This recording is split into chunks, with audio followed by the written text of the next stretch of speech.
بزرگوں دوستو، قرآن کریم کی ان آیتوں کے اندر اللہ رب العزت نے ان لوگوں کا ذکر فرمایا ہے کہ دو ایسے لوگ جن کو اللہ پاک پہلی قسم کا آدمی یا پہلی قسم کے لوگ وہ ہیں کہ جن کو اللہ پاک مال عطا فرماتا ہو، مال و دولت عطا فرمائے اور دنیاوی منصب عطا فرمائے، تو اس کے ذریعے سے بھی اللہ پاک ان کو آزماتا ہے۔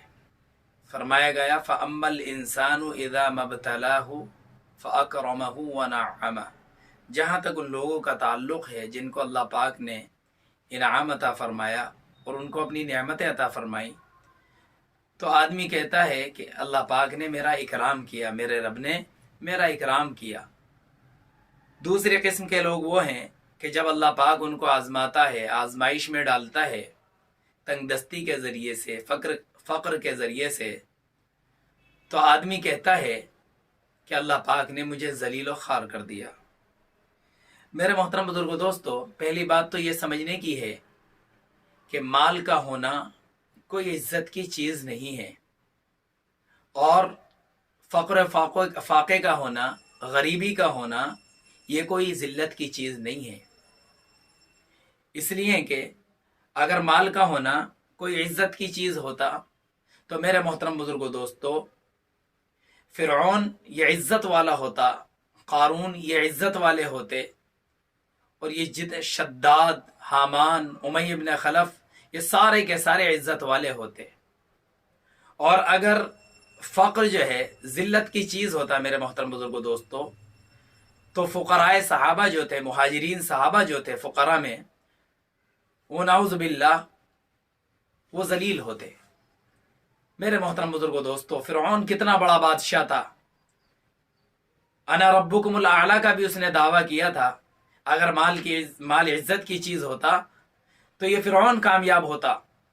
قارون کتنا بڑا مالدار، کہ کتنا مال اللہ پاک نے اسے عطا فرمایا تھا کہ اس کے خزانے کی چابیاں بڑے بڑے طاقتور پہلوان اٹھا کر کے بوجھل ہو جایا کرتے تھے۔ اولی العصبہ کا لفظ آیا ہے۔ اگر مال و دولت یہ عزت کی چیز ہوتا تو میرے محترم بزرگوں دوستو، یہ قارون کامیاب ہوتا، یہ شداد کامیاب ہوتے۔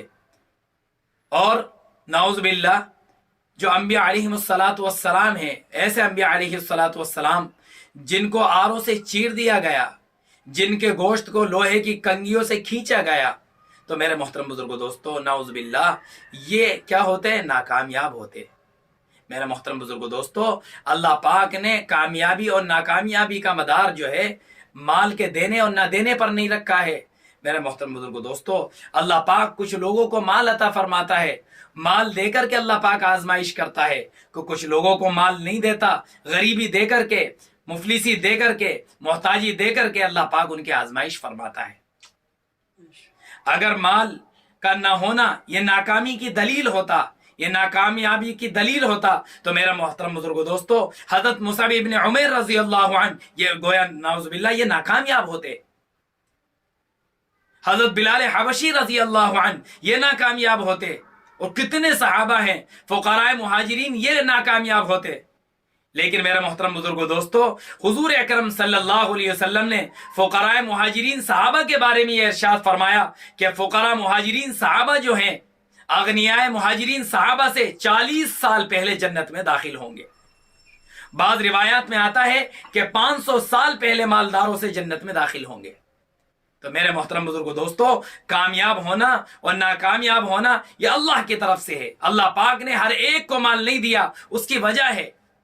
اگر ہر ایک کو اللہ پاک مال دیتا تو وہ اس کے اندر سرکشی ہوتی، اس کے اندر تکبر ہوتا، گھمنڈ ہوتا، اور بھی بہت سی خرابیاں ہیں جو مال کے ذریعے سے اس کے اندر آتی۔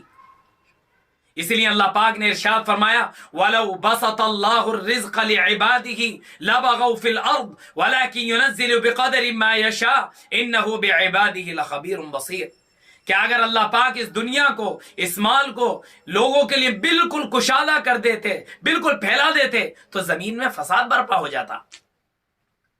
اس لیے کہ بعض لوگوں کی عادت ہوتی ہے کہ اگر ان کے پاس مال آتا تو وہ زناکاری میں مبتلا ہو سکتے تھے، وہ تعیش کی زندگی میں مبتلا ہو سکتے تھے، وہ مسکرات میں، حرام کاری میں، شراب میں اور دوسری چیزوں میں مبتلا ہو سکتے تھے۔ تو اللہ پاک نے انہیں مال عطا نہیں فرمایا۔ دوسری جگہ ارشاد فرمایا اللہ یبسط الرزق لمن یشاء ویقدر وفرحوا بالحیات الدنیا وما الحیات الدنیا فی الآخرۃ الا متاع، کہ اللہ پاک جس کو چاہتا ہے مال کو خوب دہانے کھول دیتا ہے، مال کے خوب کشادگی کے ساتھ عطا فرماتا ہے، جس کو چاہتا ہے مال میں تنگی عطا فرماتا ہے، اور جو دنیاوی زندگی پر راضی برضا ہو گئے تو میرے محترم بزرگو دوستو، یہ دنیاوی زندگی ایک معمولی ساز و سامان ہے، اس کے اور کوئی حیثیت نہیں۔ میرے محترم بزرگو دوستو، بنو آدم کے بارے میں حدیث شریف میں آیا ہے کہ بنو آدم کا بیٹا یہ کہتا ہے مالی مالی، کہ میرا مال، حالانکہ آدم کے بیٹے کا مال وہ ہے جو اس نے کھا لیا، کھا کر ختم کر دیا، اور جو پہن لیا، پہن کر پرانا کر دیا، اور جو صدقہ کر دیا، صدقہ کر کے اسے آگے چلتا کر دیا، یہ اس کا مال ہے۔ میرے محترم بزرگو دوستو، کہ آج ہماری ساری محنتیں، ساری کوششیں کس کے لیے؟ صرف مال کے لیے، چاہے مال کیسا بھی ہو، حلال طریقے سے آئے، حرام طریقے سے آئے، جائز طریقے سے آئے، ناجائز طریقے سے آئے، ہر طریقے سے، کیسے بھی طریقے سے ہو، جوئے کے ذریعے سے، شراب کی کمائی کے ذریعے سے، اور کسی بھی ذریعے سے آئے، اس مال کو ہم چاہتے ہیں کہ ہمارے پاس رہے۔ میرے محترم بزرگو دوستو، مال کی محبت ہلاکت کا سبب ہے۔ صرف مال کا ہونا یہ برا نہیں ہے، لیکن مال کی محبت یہ بہت ہی بری چیز ہے۔ نظام الدین اولیاء رحمۃ اللہ علیہ نے فرمایا کہ مال اگر ہاتھ میں ہو تو یہ جائز، جیب میں ہو تو یہ جائز، لیکن اگر دل کے اندر اس کی محبت ہو یہ ناجائز ہے۔ تو اس لیے میرے محترم بزرگو دوستو، مال کا جو مصارف ہیں، اللہ کے نبی پاک صلی اللہ علیہ وسلم نے ہمارے سامنے وہ ارشاد فرما دیے ہیں کہ مال کے 3 مصارف ہیں۔ پہلا مصرف کیا ہے؟ کہ پہلا مصرف مال کا یہ ہے کہ آدمی نے جو کچھ کھا لیا، اللہ پاک نے اسے نعمتیں عطا فرمائی ہیں، مال عطا فرمایا ہے، جو اس نے کھا لیا اور ختم کر دیا وہ اس کا مال ہے۔ پہلی چیز تو یہ کہ جو آدمی نے کھایا اور ختم کر دیا یہ اس کا مال۔ اور دوسری چیز کیا؟ اللہ پاک نے مال دیا ہے، وہ لباس پہنے اور لباس پہن کر کے اسے پرانا کر دے، یہ اس کا مال ہے۔ اور تیسری چیز کیا ہے؟ کہ آدمی نے صدقہ کیا اور اپنے لیے اسے آگے چلتا کر دیا، یہ اس کا مال ہے۔ اور بقیہ جو ہے وہ وارثوں کا ہے اور کسی کا نہیں ہے۔ میرے محترم بزرگو دوستو، آدمی کا جب انتقال ہوتا ہے سارا کا سارا مال رکھا کا رکھا رہ جایا کرتا ہے، کہ آج زندگی میں آدمی کہہ رہا ہے میرا مال، میرا بنگلہ، میری گاڑی، میری جائیداد، میرا فلاں، سارا کا سارا رکھا رہ جاتا ہے، کہ جب یہ بنجارا لاد کر چل دیا جاتا ہے، اسے جب قبر کے گڑھے کی طرف لے کر جایا جاتا ہے، سارا سب کچھ ختم ہوتا ہے۔ حدیث شریف میں آتا ہے کہ جب آدمی مرتا ہے تو میت کے ساتھ 3 چیزیں جاتی ہیں۔ یتبع المیت ثلاثۃ یتبع اہلہ ومالہ وعملہ فیرجع 2 ویبقى واحد۔ یرجع اہلہ ومالہ ویبقى عملہ، کہ اس کا مال اور اس کے اہل و عیال سب اس کے ساتھ جاتے ہیں، اور باقی کیا رہنے والی چیز ہے؟ باقی چیز رہنے والی وہ عمل ہے۔ ہم کتنے کام کر لیں میرے محترم بزرگو دوستو، دنیا میں کتنی شہرت کما لیں، ایک دن آئے گا وہ ساری کی ساری شہرت ختم ہو جائے گی۔ باقی رہنے والی چیز کیا ہے؟ وہ اعمال ہیں، باقی رہنے والی چیز اعمال صالحہ ہیں۔ ما عندکم ینفد وما عند اللہ باق، جو کچھ تمہارے پاس ہے وہ سارا کا سارا ختم ہوگا، جو اللہ کے پاس ہے وہ باقی رہے گا، اور باقی رہنے والی چیز نہیں ہے کوئی بھی میرے محترم بزرگ۔ ساری چیزیں ہلاک ہو جائیں گی، کل شیء ہالک الا وجہہ، ہر چیز ہلاک ہو جائے گی سوائے تیرے رب کے، اور باقی جتنی چیزیں ہیں ساری کی ساری ہلاک ہو جائیں گی۔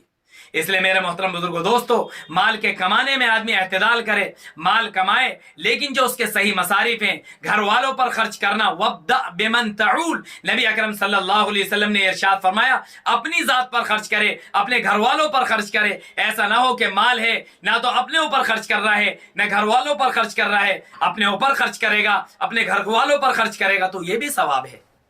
یہاں تک کہ اپنی اہلیہ کے منہ میں لقمہ اگر آدمی دیتا ہے تو یہ بھی ثواب کی چیز ہے۔ اس لیے میرے محترم بزرگوں دوستو، اس کا خاص اہتمام فرمائے۔ اور اللہ پاک نے اگر مال دیا ہے تو ایسا نہیں کہ آدمی بالکل فرٹیچر بنا ہوا ہے۔ اللہ پاک بھی یہ پسند کرتا ہے اپنے بندے پر اپنی نعمت کے اثر کو دیکھے، عمدہ کپڑے پہنے، عمدہ غذائیں کھائے، لیکن اس کے ساتھ ساتھ کھانے کے ساتھ دوسروں کو کھلائے۔ آدمی پہننا ہے دوسروں کو پہنائے، دوسروں کو پہنانے کا بھی جذبہ ہو۔ اور آخری چیز کیا ہے؟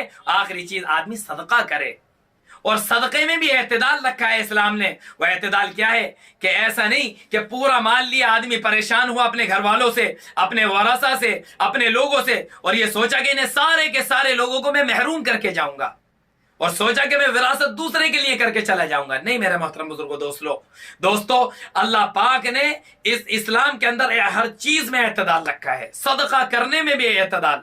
حضرت سعد ابن ابی وقاص رضی اللہ عنہ ایک مرتبہ بہت سخت بیمار ہوئے، کنڈیشن یہاں تک آئی بالکل مرنے کے قریب تھے، انہیں لگنے لگا کہ میں اس دنیا سے جانے والا ہوں۔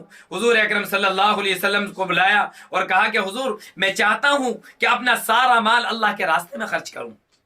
حضور نے فرمایا کہ نہیں، سارا مال نہیں۔ انہوں نے کہا کہ حضور کہ نصف مال خرچ کرنا چاہتا ہوں۔ آپ نے فرمایا کہ نصف نہیں۔ کہنے لگے کہ حضور پھر میں 1/3 مال خرچ کرنا چاہتا ہوں اللہ کے راستے میں۔ حضور نے فرمایا فالثلث کثیر، کہ 1/3 بھی زیادہ ہے۔ ہاں میرے محترم بزرگوں دوستو، اس کا مطلب یہ نہیں ہے کہ سارا کا سارا اللہ کے راستے میں لٹا کر چلا جائے، سارا کا سارا غریبوں کو دے کر چلا جائے، اور اپنے اہل و عیال کو، اپنے ورثہ کو وہ محروم کر کے چلا جائے، بھکاری بنا کر کے چلا جائے۔ حدیث شریف میں یہ آیا ہے کہ تم اپنے اہل و عیال کو اچھا چھوڑ کر جاؤ، یہ اس سے بہتر ہے کہ تم انہیں فقیر چھوڑ کر جاؤ، محتاج چھوڑ کر جاؤ۔ اس لیے میرے محترم بزرگوں دوستو، مال میں بھی اعتدال رکھے کہ اگر آدمی کو صدقہ کرنا ہے تو زیادہ سے زیادہ 1/3 کر سکتا ہے، اس سے زیادہ کی گنجائش نہیں ہے۔ اور میرے محترم بزرگوں دوستو، آدمی مال کمائے لیکن مال میں اتنا منہمک نہ ہو جائے کہ آخرت کو بھول جائے، اپنے لوگوں کو بھول جائے، اپنے رشتہ داروں کو بھول جائے، اپنے عزیز و قارب کو بھول جائے، اپنی قبر کو بھول جائے، اپنے حشر کو بھول جائے، قیامت کے دن کو بھول جائے، اللہ کے سامنے کھڑے ہونے کو بھول جائے۔ اللہ نے جو احکامات اس کو دیے ہیں اس پر عمل کرتا جائے، اللہ کو راضی کرتا جائے، اور اللہ کی جنت کے لیے اپنے آپ کو مستحق قرار دیتا جائے۔ اللہ پاک مجھے بھی اور آپ کو بھی کہنے سننے سے زیادہ عمل کی توفیق مرحمت فرمائے۔ وآخر دعوانا الحمد